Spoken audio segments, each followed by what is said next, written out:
And I turned up to my mum's flat and I burst into tears. And I was like, I'm out. I'm done. This is fucking awful. I can't have another meeting like that. She was like, you're not out. You can't do anything else. And you won't get rich enough by just getting a normal job. You know, there's the age-old saying, the minute you truly want to quit is the minute you're going to make it. Today, we're joined by BAFTA-nominated writer, actor, director, and comedian, Gabriel Bisset-Smith. Hello. Welcome. Hello, glad to be here. For our audience, could you tell us a little bit about what you do, what your relationship with the industry is? I started out as a playwright, and then I pivoted into television. I do live performance as well. I do comedy, developing 2 shows for Amazon. Sold lots of shows to sort of companies like FX and NBC and BBC. I do a lot of online stuff as well, so I used to do a lot of short films and sketches. Which have won lots of awards, I might add. Yes, some awards, but now I've sort of backed off that a bit and are just mainly working in television and film. Yeah, okay, well, thank you. It's so amazing to have you on the show. I have, of course, known you for over 20 years, so our friendship predates our careers, and Pretty I've managed much, yeah. to see your whole career unfold, which is amazing. Yeah. And I've learned so much about the business from you. Same from you, for me. Really? Yeah. So I just thought it'd be really great to get you on so we can have a little fireside chat about all things development and hopefully share some of those nuggets with our audience. Yeah. You spoke a little bit about what you've been working on. What's filling your calendar? How many projects do you have in development? Are you in any writers' rooms? Like, what's going on? I'm in one writer's room. Can't probably say the show, but it's an Amazon show. And I'm working on another Amazon show that I can't really talk about, but that's not... Sure, you can't talk about it. No. It's a big show, is what I'll say. And I think the thing that's interesting about that, having worked in rooms on smaller shows, is it's just a very different experience in terms of the things you have at your disposal. And I have, in terms of projects I have in development, so I have 15 projects. But some of them, to put it into context, some of them are at least 10 years old. I would say nothing ever dies. I don't think that's my saying. Someone says this about Hollywood, but there's like nothing ever really dies. You can always bring it back or find a way to bring it back. So there's, for instance, the first film I ever wrote, I've now just optioned to Universal as a TV pilot. And that is 15 years old. Wow. So I have a lot of projects in development, but there's only probably about 6 that I've kind of new current things, and probably 4 that are this year. And of those 15, are all of those projects your projects, or some of those projects other people's works that you're working on? Yeah, it's a mix of both. Mix of both. Yeah. So Okay. some that I've been approached to write, or some I've pitched on to write, and then a load of my own, like a new play I'm writing. I'm just writing for myself. I've got two feature films, hopefully for me to direct in development with different production companies. One I've just finished and got some producers on board this year. So I wrote that last year. Okay, so what's the worst feedback you've ever received on a script? It happens a lot still. It's when someone fundamentally doesn't get what you were doing. And that's very worrying for a second. But then if other people have, you're like, oh, idiot. Yeah, exactly. In a way, if somebody doesn't get it, they're not the right person to be reading it in the first place, and they shouldn't be kind of, giving their opinion on it. Mine, I've had people who were like pretty like brutal. I've had somebody, the choice of word was garbage. They said garbage. Garbage. Garbage. Garbage. They said it was New garbage. fragrance, yeah. Yeah.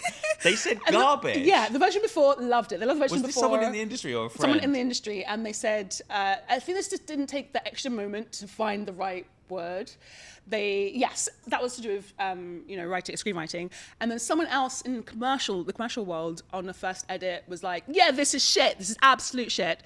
Though I might add, this is no reflection of the caliber of work that I deliver. This was in the ad world, though. Ad world and TV world. No, so but the person going, this is shit, I expect more. Yeah, was I feel like the ad, commercial I've not world. spent much time in the ad world. I'm like, I don't know if it's worse because you're in a group of people, like you're around like other producers, executive producers, etc. You're in a group of people when you're sort of semi being humiliated, or if it'd be better if you're on your own. But it's a weird thing to do. You just grow thick. Can you give me the sentence they said? It was the garbage. I think they were just trying to find a way to sum up their perception, and they were literally, you could see them trying to look, you could see them like literally looking for the word in their They mind. should not be in that job. And then it just went, it's garbage. If in giving notes they can't find a word, but did they mean the whole script? No, I think they just meant that the attempt at the new version, or the attempt at... That is wild. That is we just feel that this new draft is, what's the word? Garbage. Like, what do you do with that? Okay. And you like literally have to be like, okay, like, don't cry, straight face, act like it's normal, act like it's completely chilled. But how do you even like, right, okay, maybe I change... Well, for me, I think I always have this thought in my head I heard on another podcast called The Screenwriting Live, which I listen to loads, and they always talk about the note under the note. And so I always think that, like, even with really... under the note, garbage. They didn't like it. No, I always think there's a reason why they're saying that. And I know that the reason was that the previous version, she was like, I loved your voice, I loved your perspective, it was so unique. And that had been lost in the next version. So I think that's what she was trying to say. That's like the note under the note. Is like, without all that kind of essence and laniness, it was garbage, which I kind of got because I feel like I had taken on the notes and done exactly what they asked me to do, but it was taking me further away from the story I was trying to tell. So the choice of words really, really bad. Something about you in that room being like, so what's the note behind the note? After someone's called your work garbage. Yeah. But don't worry, the later versions have been loved again. That's great that you also took the note behind the note, is that it wasn't as genius as what I'd done before. Yeah. Brilliant. Going back to writers' rooms briefly, you mentioned that you're in a big show that's on Amazon that you can't talk about too much, but can I just ask you what, say, a typical like working week would look like? Like how much of it is kind of group chatting versus having an assignment, etc.? Yeah, usually you go in 9 to 5, you all sit in there together, depending on the size of the room, 6 to 10 people. There's the showrunner who usually sits at the head of the table, and you all talk through, depending on where the show's at, there might already be a pilot, there might be no pilot. You all talk through ideas, you basically pitch concepts, or you follow like a plot. But a lot of the rooms I've been in is a lot of just you're all in the room talking it out. Sometimes you might be a day where you're broken up and set little assignments to come up with a plot thing here, or just focus on one character's thing. I find rooms really tricky. I think, and again, from experience, when I worked on Skins, love those guys, I think I was a bit of a loudmouth. I've realized the power of not having to talk all the time. Before, I felt like I was proving myself, and like, I've got to be the most intelligent person in the room, and then you'll notice the more quiet person who just every now and then says a blinding one. It's a risk, because if you keep quiet and then every now and then you say an absolute clanger, you are actually useless, which I've been as well. Some days you'll have a great day and feel like you've really chimed in and contributed, and some days or even weeks you'll be like, I'm not contributing anything to this. Am I dead weight? Are they all thinking he's useless? But I've got more confident in going, pitch an idea. Sometimes it won't take fire in that moment, but then you'll find next week that idea, maybe and if the showrunner's good, they'll go, oh, Gabe brought that up last week, actually, that is a good idea. Yeah. The worst is when someone's like, oh, I've got a new idea, and you're like, I pitched that last week. There's a lot of that kind of politics, and your self-confidence. A lot of it's about your confidence and your ability to sort of let things go. Mm-hmm. And are there kind of people of different experience levels in that room? Or yeah. Hugely. I think, there's an ego thing that goes on sometimes. I've been lucky enough to be in quite a few really nice rooms, to be honest. I've worked on a HBO room, the show didn't air. I've worked on a Netflix room, the show didn't air. It's not me, guys. They aren't my shows. The common denominator. Yeah. Jeez. No, they just, and especially nowadays, you can shoot a whole show and then the channel's like, nah, we're not going to air it, then try and sell it somewhere else. The show I'm working on now, though, will go to air. It will. It will. Manifesting it. Yeah. How does one get to be in a writer's room? Is it just like agent, contacts? It's usually your agent, usually your connections, can be a friend. You write your pilot, you hope you sell it, but if you don't, you hope it's good enough spec for people to get you into a room. I've written a lot of pilots over the years, and different genres as well. I mean, if you have the time, write a horror, write a comedy, and then you can go forward for the horror room, you can go forward for the comedy room, that type of thing. Do you get paid like weekly, monthly? Is it like a day rate? It depends. In the UK, I've mainly been paid like day rates. I think it's always a day rate, even UK, US, but you get paid weekly or fortnightly. Nice. Okay. And the money really varies. When I was doing the HBO, you can be getting like $10,000 a week.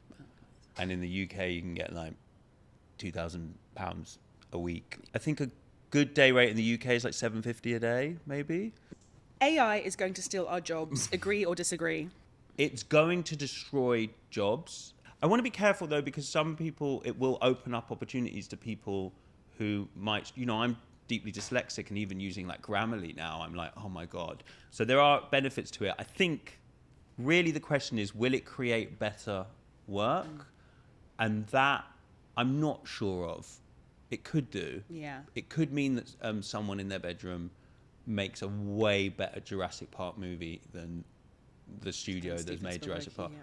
It's making editing quicker, and from what I'm hearing, there's, for instance, less editors' assistants. Those less entry jobs for people like us who didn't have a connection to the industry. And if those jobs are gone, it's just going to be a smaller and smaller entry level into the industry with AI sort of filling the other gaps. Is it AI or is it a plagiarism machine? Like, I get confused about what AI means. It is meant to be this notion of like machine learning. It is meant to be able to sort of, it's not necessarily just regurgitating, it's creating something. But that's the thing that isn't quite clear to me yet, because it feels like a lot of it is just regurgitating things in a different way as opposed to coming up with a new... But I guess the question is as well, like when it comes to a creator like yourself or me, are we not just regurgitating everything that we've consumed over our course of our lives? Yeah. It's the same thing, isn't it? That's, I think, the most hurtful thing about all this is I've spent my life consuming all the art I possibly could, so I will output something interesting, and now a machine's just doing it in a day, and you're like, yeah, okay, that was what I was doing. So yeah, there's a massive, when you describe the thing, I'm like, we are AI. Yeah, just not as intelligent. Yeah, we are thick AI. Yeah, we're in trouble, guys. We're in serious trouble. You heard it here last. Just a fascinating fact. Actually, I'll do it as a pop quiz. I'll ask you a question. Yeah. How many drafts of Little Miss Sunshine did Michael Arndt write? Oh, is this going to be a trick one? Is it like 2? Could be. Going for 2? 2. 100. Oh, okay. I knew it was going to be one or the other. I thought it was going to be like first draft. They made it. Yeah. 100. Second one, you might know this one already. Michaela Cole wrote how many drafts of I May Destroy You? Oh, I don't know this one. 200. 191. Close. Oh. Very, very, very close. Can we speak a little bit about the development process? Like, what does that entail? Like, you have an idea. Do you write the treatment? Do you write a pilot? Like, what's that journey? Yeah, so if we say TV, my first kind of break into telly was working on this show Skins, and then I was meeting and pitching a bit, so I'd come up with show ideas and I'd write a pitch, a treatment, and it differs between the UK and US. In the US, for instance, I'm pitching a show at the moment, I will write a 20-minute monologue of the show and then pitch it. So I will... set up the characters, set up the world, and then pitch what the pilot is. And it's so long, and you don't get paid for that. You only get paid if it sells. In the UK, usually you can go in with a page or two, and then they'll pay you to write a treatment, not a huge amount of money, and then you can take that treatment out to the channels. This might be a useful story. So I wrote a play called Whitewash, which is based on me and my mother. And while I wrote the play, I also wrote a TV pilot. And before the play was even confirmed to be on, it's a thing I do now, I try and create my own IP in a weird way. So you send out the TV pilot and go, oh, this is based on a play. But I'm like, no one's put the play on. And we managed to get, at this time, a company, British production company, to take the pilot and start developing it. Simultaneously, the play was going on at Soho Theatre. And I sort of thought, I've cracked the code, because I hate treatments. I think a lot of writers do. I hate pitches. I just love to write a pilot and get it out there. But anyway, so we did the play. The play went well, which was great. And then Sold out at Soho Theatre. It was at Soho Theatre. It was sold out. Critical acclaim. Critical acclaim. Thank God, because my mum would have killed me, because I was like, I'm putting our relationship on stage, and she was like, it better be a hit. It better be a hit. It was. I saw it. It was brilliant. Good, thank you. Yeah. I mean, yeah, you helped loads. You came to rehearsals. I think I might have read some scripts as well. Crips? Yeah. Crips? You read some crisps. You read some crisps, which was so useful. Yeah, no, you read scripts. You came into. I remember you came into rehearsal and watched the runs and really helped. Yeah, shape it. But anyway, so the play went well, and then we went out to sort of then pitch the pilot with an actual successful play. And I went into the BBC, and they were like, we love it all, but we want to make it a studio sitcom, and we want to make it just about the son, when the mother's point of view in the play was really good. And I remember I had this kind of, I've done this for so long now and got close and things failed. I know that won't be made here at the BBC. Also, you need to kind of maybe speak a little bit on the premise of Whitewash to understand why removing the mum is huge. Yeah, that was a big one. Yeah, so it's based on my mum, and my mum is Jamaican. My mum is mixed race, and I'm very white, and the play was about that dynamic, the sort of racial difference, and her having to raise me. So to make it predominantly from the son's perspective is sort of missing the point. And also when we did the play, people were more interested in her perspective of raising a white child than they were in what's it like for the son. It was just, I'm sure there was more nuance to what they were thinking, but I just was like, this just isn't going to be made. So I actually said no. It's the first time in my career I was like, no. And was there money on the table when you said no? There was money on the table. Again, it was more a feeling of this won't get made as opposed to anything else. I will do anything for free if someone's like it's going to get made. So I just thought, no, this isn't going to work. And the play went well, and I can't do the UK model anymore. I had no money at the time, but I just was like, I was luckily going to LA to pitch another show, which was about a British football guy who goes to America to coach an American soccer team, which was happening at the exact same time that Ted Lasso. A friend of mine was working at Ted Lasso. He's like, yeah, we've got a similar show. And we were like, no, it'll be fine. And we were sort of secretly thinking their show won't be that good. So I was going out to pitch that again, hilariously, almost knowing halfway through the pitch process, every meeting we went into, they were like, have you heard of Ted Lasso? And we were like, it hadn't obviously aired or anything yet. And we were like, oh God. But whilst I was out there, the company I was with, pitching with AMC, they read the Whitewash pilot as a sort of example. And total coincidence, we didn't sell this other show, but then they were like, we want to buy this show. We really like it. And then my American agents just went into overdrive and managed to get a bidding war between FX and AMC. And then we sold it to FX. You know, what was your reasoning for wanting to go with FX? It was AMC Studios, and AMC was in an interesting position at that point where it wasn't really necessarily a channel. They would then develop it and then take it out to channels when FX was the channel. And FX was sort of a dream place to work. So I was just like, FX were the guys. Then long story short, we developed it for 2 years because FX were bought by Disney. Then because it was UK set, it actually ended up coming back through the UK, and then it didn't happen again. So I tried to escape the UK system. Wow. But we ended up having to come back through the UK. But as I say, it's still not dead. How many drafts did you have to write? How many people were feeding back on your script? Oh, yeah. How much figures did you earn? We need to know. I know. We need to know. I would say, because it was kind of my first big American sale, something like $140,000. Yeah. Which at first... Sounds great at first. I mean, it is great. Don't get me wrong. I never made anything like that. But once you're like 4 years in and you get paid incrementally, you are like, whew. Yeah, and once you take the cut away for your agents and your managers and all of that... I didn't have a limited company at that point. So my tax bill, you know, you're really, in the end going, it's about £50,000 or something. Once you do all that, sort of 10 times the amount you get offered in the UK for the same. When people ring me up with this is the deal, I'm like, sure, they say 2 drafts, but it's going to be 20. They say 2 drafts and a polish. So really, you get like paid on signature, paid on first draft commencement, paid on first draft delivery. So when we went to FX, we went through a great company called Aggregate, which is Jason Bateman's company. They were the ones who had a deal with FX, and they read the script and were like, we love this. We're going to take it to FX. I also brought on 2 other producers who'd been part of the AMC thing because I've worked with them a lot and I felt like they should be part of the process. So in the end, it was 2 producers from Aggregate, the 2 producers I brought, and 2 producers from FX. And what would usually happen is we'd work together on drafts and then we'd present it to FX and then FX would give us their notes back.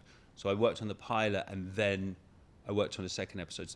It was a lot of drafts, but I can safely say and confidently say that those scripts now are the best 2 scripts I've ever written, thanks to those people I was working with. How do you balance all the kind of different voices giving you feedback with the kind of essence of the show that you want to create? Giving them what they need.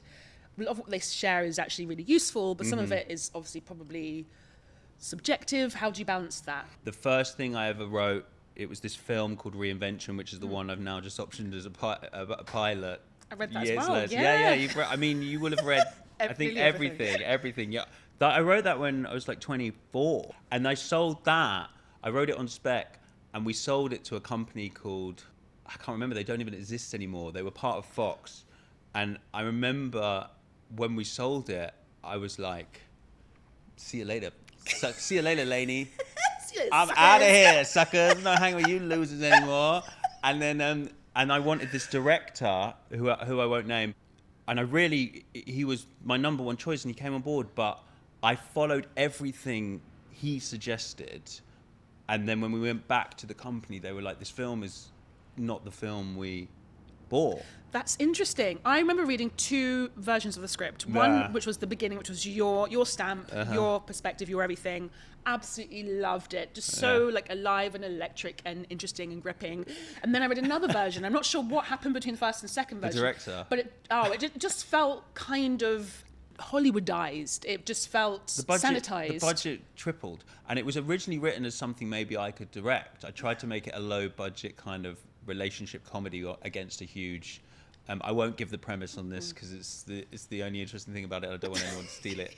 And I won't put it all on him. I will put it also on the fact that I just was like, oh, you follow everything the director says. Yeah. I will put some of it on him. He wasn't like he was backing down. But so again, I was like, oh, I need to trust my instinct to push back. The dream, I think, is you want to be blank check, make what you want, but surrounded by people who tell you the truth and whose opinion you trust, and you can listen to them. Okay, so we'll go to a quick fire round. Okay. Just say the first thing that pops into your mind. Don't overthink it. Okay. If you were arrested with no explanation, what is it your friends and family would assume you'd done? Probably something alcohol-based, hurt myself. Aww. I don't think they'd think I'd killed anyone or done anything drastic. No. I think they'd be like, oh God, he's probably embarrassed himself in Soho. He's, I don't know, wet himself in public or something. Will you tell me what would your answer to that be if I rang you and was like, Lainey, I've been arrested? Tax evasion? that's probably what I would have done, to be honest. That is not true. That's not true. Mr. Taxman. Okay, so music-wise, what's on repeat at the moment? I was listening to the new Justice album, reminiscent of those early 2000 years when we used to go out. Partying. Yeah, yes. But it's not quite hitting. What's the most creative excuse you've used to avoid a deadline or a meeting? Okay, this isn't mine, but it's a great one. I once knew a writer who hadn't finished a script, so they just mashed their hands across the keyboard, put it into a PDF, sent it, and when they were on the other side, like, what's that? They were like, it's opening fine my end. Which I just always thought, they just kept sending it. They were like, honestly, guys, it's opening fine mine. I don't know why is it not reading on yours? That's quite good. Okay. Yeah. Last quick one. What's the last book that you read? Billie Holiday's biography. I can't remember the title of it. Okay. No, sorry, that's my moment. Fantastic book. Okay. So what's your perception of the current state of the film and TV industry in the UK and in Hollywood? What are the writers saying? There was a boom in COVID where like all the streamers popped up and everyone was watching everything and you could sell any old garbage. Garbage. You could sell any old garbage. But now that's died down because everyone's like, whoa, people aren't watching every streamer. And they say it's going to take about 2 years for us to sort of get back on track again. In terms of my day-to-day, I'm still just trying to get the same projects from 10 years off the ground. So I'm like, has it changed that much? I'm lucky I don't have a relationship or kids, so I can sort of live off the savings for a bit. And even now, it's definitely harder to sell something. So hopefully AI doesn't take over before it gets back on track. Cool. Let's talk discipline and success.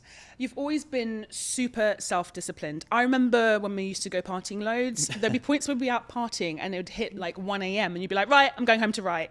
And I remember one time it was New Year's Eve, and I hate going out on New Year's Eve, like notoriously hate going. You literally like forced me to go out on New Year's Eve. I got ready, went all the way to Soho. We're there for like an hour watching like a cabaret. So we didn't even get to like talk or anything for like that whole hour. The cabaret ended. The clock struck midnight. We went, Happy New Year, Happy New Year. And you're like, I'm going home. I've got to write.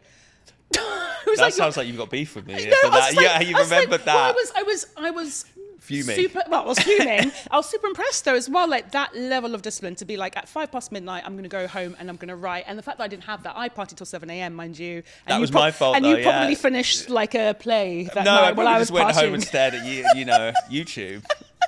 No, but I was super impressed. Yeah, like I was impressed that you prioritized. I was impressed at how no matter what time of day it was, no matter if you'd been out or in or were drinking or not, you were like, if it's time to write, it's time to write. Where does that discipline come from? Well, my mum.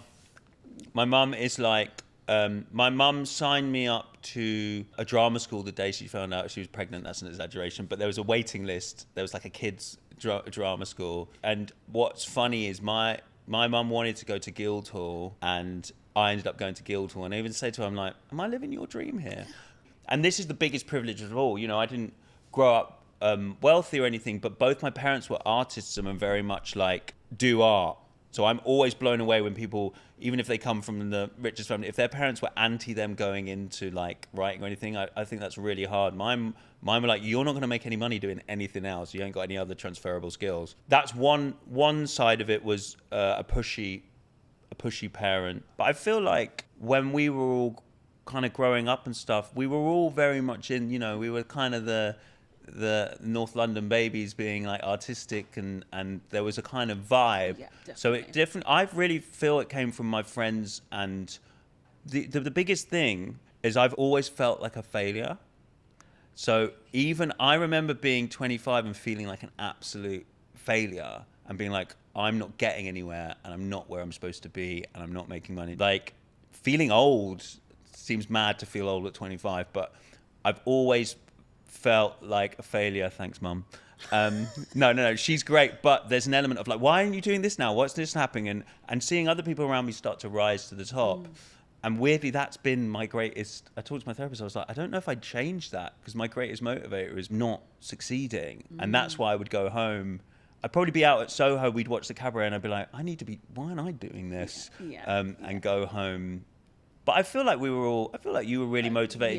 Yeah. You were in the edit world though at one point, and the commercials world, which I was envious of, because I wasn't making any money. I was doing Edinburgh and not making success money. And I remember I was like, wow, Lainey's making real money. She's made the right choice here. Yeah, ish. I had a few good years and a few not so good years financially, yeah. Can you describe a moment when you almost gave up and what made you keep going? I was 35. I'd started the year again with no money. I had no work, single, and I'd just written the first draft of my play, Whitewash, and I had a meeting at the Bush Theatre, and I thought it was going to be a meeting where they were going to say, we're going to make your play. I went down. I dressed up like sort of smart. I wore these smart shoes that I hadn't worn in ages. I went into the Bush. It was one of those meetings where they were like, we love your writing. Is there anything else you want to write? And I was like, oh, God. And then I left. It was the hottest day of the year. I went to use my Oyster, but I'd gone over on my Oyster. And because my bank account was also over, no one could transfer me money. So I walked from Shepherd's Bush to my mum's flat in Islington, and the soles came off my shoes. It's not even a lie. It was the hottest day. And so I took my shoes off. Oh my God. And I turned up to my mum's flat and I burst into tears. And I was like, I'm out. I'm done. This is fucking awful. I can't have another meeting like that. She was like, you're not out. She said, you can't do anything else, and you won't get rich enough to fund my lifestyle, her lifestyle, and my own by just getting a normal job. But I did then interview for a trading job. But then after the interview, I was like, I think I'm going to stick being a writer. I have not got the brain capacity to be a high-level trader. And then the play went on at Soho. You know, there's the age-old saying, the minute you truly want to quit is the minute you're going to make it. Yeah. And then finally, final quick fire round. We'll do a really quick one this time. Okay, I'll be Snappy. fast.